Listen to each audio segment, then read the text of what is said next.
The idea of a town book is one that has really swept across the nation in the last few years, getting whole cities excited about reading and about engaging in community discussions based on those books. Here in Arlington, the Arlington Reads program has been running for 4 years, and as successful as it's been in the past, we think this year is the best one yet.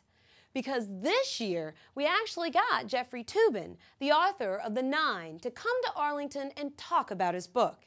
And one of his stops here was a fascinating discussion with Arlington Library Director Diane Kresh and an auditorium full of high school students. Welcome to our discussion this afternoon with Jeffrey Toobin, who's the author of The 9. I understand you guys are all from government classes around the county. Woo, okay. We're delighted to host this program this afternoon, which is an interview with Jeffrey Toobin, who's the author of The 9. But he's also a noted journalist, CNN commentator, writer for The New Yorker, and the author of a number of other books, including Too Close to Call, The 36-Day Battle to Decide the 2000 Election, a rich and varied legal career. We're very pleased to have him as our author for celebrating Arlington Reads. I think you mentioned in your book that when it comes to the Supreme Court, there are abortion cases and there's every other case. What exactly do you mean by that, and why do you think abortion rose as sort of the most important issue in the court? Well, I mean, that's a great question, because it really goes to the intersection of law and politics, which is, really what the book is about. In 1973, the court decided a case called Roe v. Wade, which I'm sure many of you know. And that was the case that said states could not ban abortion, that women had a fundamental right to make that decision for themselves, and that the state could not interfere with that right. Well, that certainly ranks, probably in our lifetime, the most controversial case ever, because a lot of people feel very deeply and very passionately that abortion is wrong and evil and states should be allowed to ban it. And there has been tremendous political mobilization on that issue on both sides, and people feel very strongly about it. And so that issue really became the big issue in the Supreme Court. And if you watch the confirmation hearings, that whether Chief Justice Roberts and Justice Alito, the last two, they're almost all about abortion, trying to figure out what these justices would do if they were called upon to overrule Roe v. Wade. But look, if John McCain had won the election, Roe v. Wade would have been overturned, no question about it. And there were a lot of people who voted with that in mind on both sides. People who wanted Roe overturned, people who didn't want it overturned. I mean, that's a big issue. So, I mean, I just think it infects our politics at every level. I was just wondering how you think that, sex and gender is taken into consideration when appointing a new person to the Supreme Court, and if you think that that plays any part at all, and maybe how, Obama, if he does appoint new people to the Supreme Court, if that will affect his decision at all. Well, the answer is it certainly will affect his decision. I remember hearing Justice Ginsburg say something. It was really poignant, I thought. I heard her say once, she said, it never even occurred to me that I would ever be the only woman on the Supreme Court. I think it's shocking. I mean, you could make the argument, say in the 70s or even in the 80s. Look, law schools have not been sexually integrated for so long that there is a big talent pool of women to draw on. That argument is totally obsolete now. I mean, there are more than half the law students in the country now are women. I mean, something like more than a third of the lawyers in the country are women. If Justice Ginsburg, the only woman, leaves, and she's 75 years old and has been ill, I think it is a 100% guarantee that she will be replaced. President Obama will replace her with a woman. The Supreme Court cannot be all man again. Right. Simply cannot. I think he will be very interested. I mean, look, Obama is someone who is committed personally and politically to diversity. So I think he will be very interested in appointing racial minorities and women to the court. There has never been a Hispanic justice on the court. I think Obama will be very interested in appointing the first Hispanic justice. There's a woman on the Court of Appeals in New York City named Sonia Sotomayor, who is of Puerto Rican descent, and she's certainly a possibility.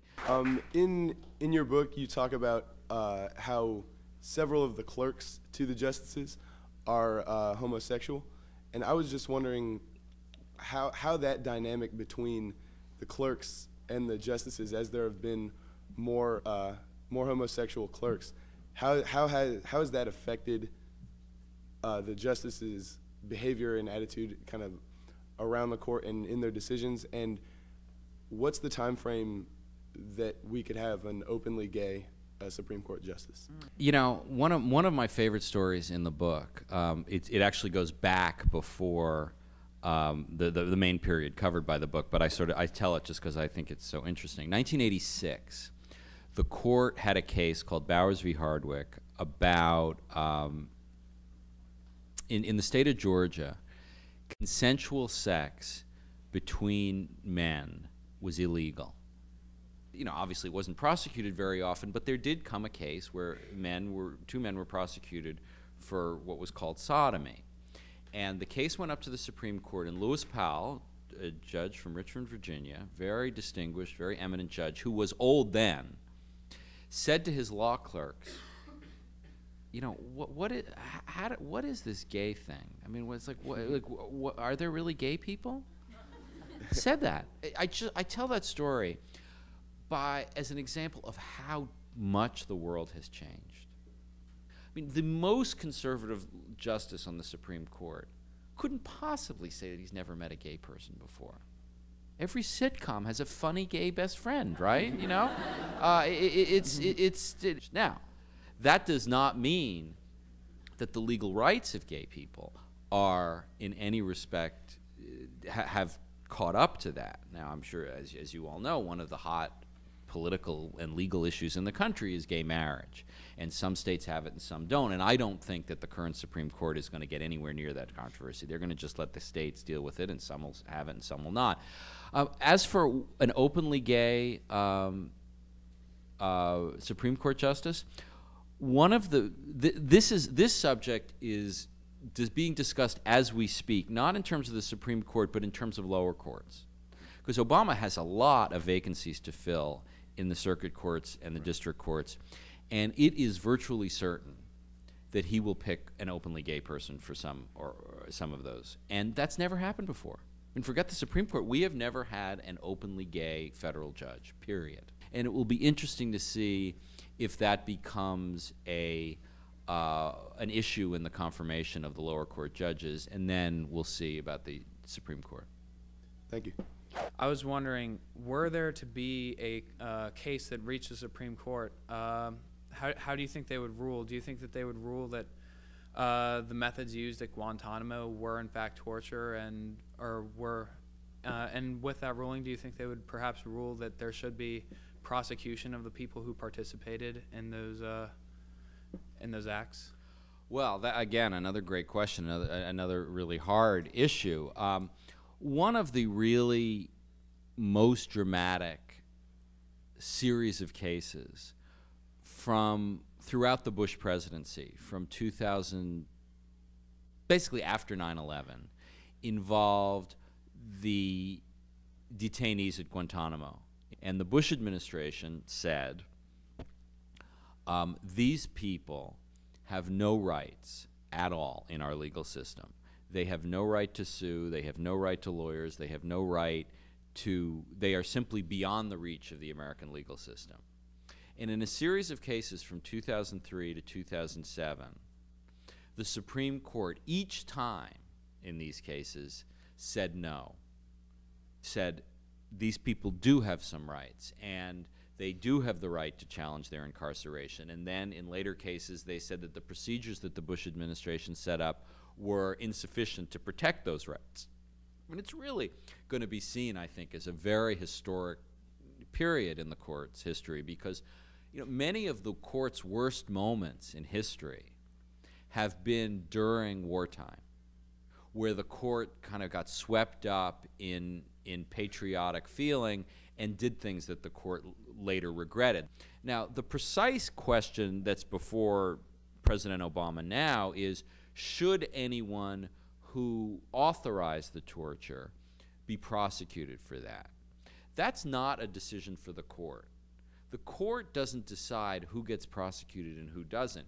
If someone happens to get convicted, that conviction might be appealed to the Supreme Court, but they don't decide whether to initiate it or not. Personally, I think given what we've seen so far, Obama is not going to have these people prosecuted. I think he feels like they've been exposed, they've been embarrassed, but the country doesn't need there's so much going on, he doesn't need that distraction. So I don't think the Supreme Court is going to get the torture case.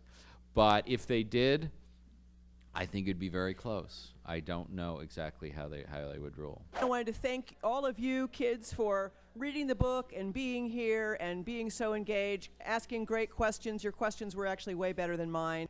Keep reading and keep asking those really great questions. Thank you very much. Thank you all. If you haven't read The Nine yet, you're going to want to pick it up after you watch this program. And now with Justice Souter's impending retirement, it's just becoming more and more topical. So make sure you read Arlington.